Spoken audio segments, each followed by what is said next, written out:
ಶಾವಿಗೆ ಉಪ್ಪಿಟ್ಟು ಮಾಡೋಣ. ಶಾವಿಗೆ ಉಪ್ಪಿಟ್ಟಿಗೆ ಏನೇನು ಬೇಕಂತ ತೋರಿಸ್ತೀನಿ.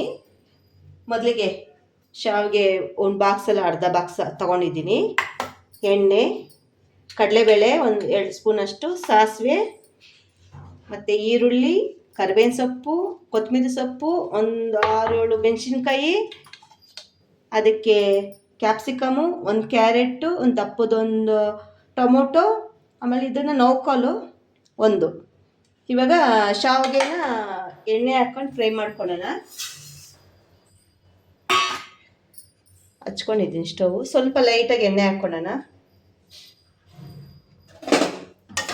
ಸ್ವಲ್ಪ ಕೆಂಪಗಾಗಷ್ಟು ಹುರ್ಕೊಳ್ಳೋಣ. ಇದೆ ನೋಡಿ, ಕಲರ್ ಬಂದ ಸಾಕು. ಆಫ್ ಮಾಡ್ಕೊಂಬಿಡಿ. ಇದನ್ನ ತಣ್ಣಗಾಕಕ್ಕೆ ಒಂದು ಪ್ಲೇಟ್ಗೆ ಇಲ್ಲ ಬೌಲ್ಗೆ ಹಾಕಿಕೊಡ್ರಿ. ಎಣ್ಣೆ ಕಾದಿದೆ. ಸ್ವಲ್ಪ ಸಾಸಿವೆ ಹಾಕ್ಕೊಳ್ಳೋಣ. ಇದು ಚಿಟಪಟ ಅಂದ್ರೇ ಚೆನ್ನಾಗಿರೋದು. ಕೆಲವರು ಹಂಗೆ ಸಾಸಿವೆ ಚಿಟ್ಲೋಕೆ ಮುಂಚೆನೇ ಹಾಕ್ಬಿಡ್ತಾರೆ, ಅದು ಟೇಸ್ಟು ಬರೋದಿಲ್ಲ. ಆಮೇಲೆ ಕಡಲೆಬೇಳೆ ಹಾಕ್ಕೊಳ್ಳೋಣ ಜೊತೆಗೆ.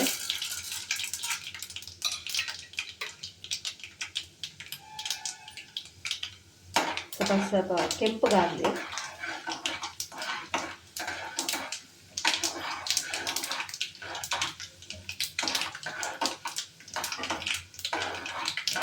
ಸಾಕು, ಇಷ್ಟು ಕಲರ್ ಬಂದಿದ್ದಲ್ಲ. ಅದಕ್ಕೆ ಕರಿಬೇವಿನ ಸೊಪ್ಪು, ಹಸಿಮೆಣಸಿನ್ಕಾಯಿ ಸ್ವಲ್ಪ ಎಣ್ಣೆ ಚೆನ್ನಾಗಿ ಫ್ರೈ ಮಾಡ್ಕೊಳ್ಳಿ, ತುಂಬ ಚೆನ್ನಾಗಿರ್ತದೆ. ಆಮೇಲೆ ಈರುಳ್ಳಿ ಸಣ್ಣ ಕುದ್ದು ಕಟ್ ಹಾಕ್ಕೊಂಡ್ರೆ.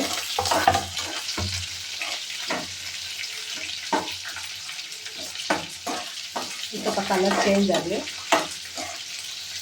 ಈಗ ಸ್ವಲ್ಪ ಲೈಟ್ ಕಲರ್ ಚೇಂಜ್ ಆಗಿದೆ ಈರುಳ್ಳಿದು. ಇವಾಗ ಟೊಮೊಟೊ ಏನೇನು ತರಕಾರಿ ಎಲ್ಲ ಹಚ್ಚಾಕೊಂಡಿದ್ದೀವಲ್ಲ ಅದೆಲ್ಲ ಹಾಕೊಳ್ಳೋಣ.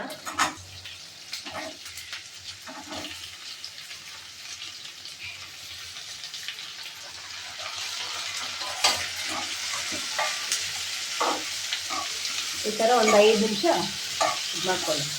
ಈ ಥರ ಒಂದು 5 ನಿಮಿಷ ಚೆನ್ನಾಗಿ ಫ್ರೈ ಮಾಡ್ಕೊಂಡ್ಮೇಲೆ ಅದಕ್ಕೆ ರುಚಿಗೆ ತಕ್ಕಷ್ಟು ಉಪ್ಪು ಹಾಕ್ಕೊಳ್ರಿ.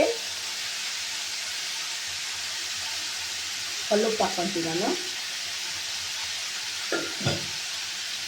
ಸ್ವಲ್ಪ ಒಂದು 2 ನಿಮಿಷ ಥರ ಫ್ರೈ ಮಾಡ್ಕೊಂಡ್ಬಿಟ್ಟು ಆಮೇಲೆ ನಿಮ್ಗೆ ಎಷ್ಟು ಬೇಕೋ ಅಷ್ಟು ನೀರು ಹಾಕ್ಕೊಳ್ಳಿ. ಬೇಯಕ್ಬೇಕಲ್ಲ ತರಕಾರಿ ಎಲ್ಲನೂ.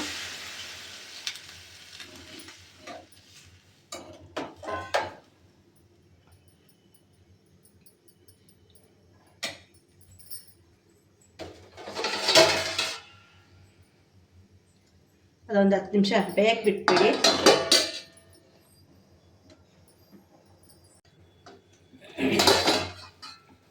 ತರಕಾರಿ ಇವಾಗ ಬೆಂದೈತೆ. ಇವಾಗ ಶಾವಿಗೆ ಉಡ್ಕೊಂಡಿದ್ವಲ್ಲ ಅದು ಹಾಕ್ಕೊಳ್ಳೋಣ.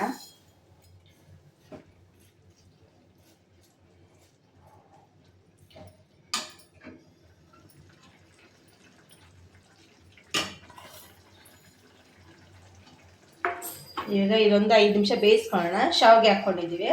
ಡೈಲಿ ಒಂದು 5 ನಿಮಿಷ ನೋಡೋಣ ಆಗಿದೆಯೇನೋ ಅಂತ. ಆಗಿದೆ. ಲಾಸ್ಟಿಗೆ ಕೊತ್ತಂಬರಿ ಸೊಪ್ಪು ಹಾಕ್ಕೊಳ್ಳೋಣ ಅದ್ರ ಮೇಲೆ.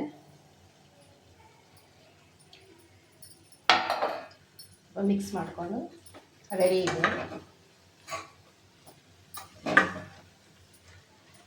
ತರಕಾರಿ ಜಾಸ್ತಿ ಹಾಕ್ಕೊಳ್ರಿ. ಮಕ್ಕಳು ಸ್ವಲ್ಪ ಜನ ಮಕ್ಕಳು ತಿನ್ನೋಲ್ಲ ತರಕಾರಿ, ಅವ್ರಿಗೆ ಈ ಥರ ಮಾಡಿಕೊಡಿ, ಚೆನ್ನಾಗಿರ್ತದೆ. ಆದಷ್ಟು ಮಕ್ಕಳಿಗೆ ಔಟ್ಸೈಡ್ ಫುಡ್ ಏನು ಕೊಡಬೇಡ್ರಿ. ಮನೆಗೆ ಅವ್ರು ಏನು ಕೇಳ್ತಾರೆ ಅದು ಮಾಡಿಕೊಡಿ. ತರಕಾರಿ ಜಾಸ್ತಿ ಹಾಕಿ ಈ ಥರ ಮಾಡಿಕೊಡಿ, ತುಂಬ ಚೆನ್ನಾಗಿರ್ತದೆ. ನೀವು ಒಂದ್ಸತಿ ಟ್ರೈ ಮಾಡಿ, ಹೇಗಿದೆ ಅಂತ ಕಮೆಂಟ್ ಮಾಡಿ.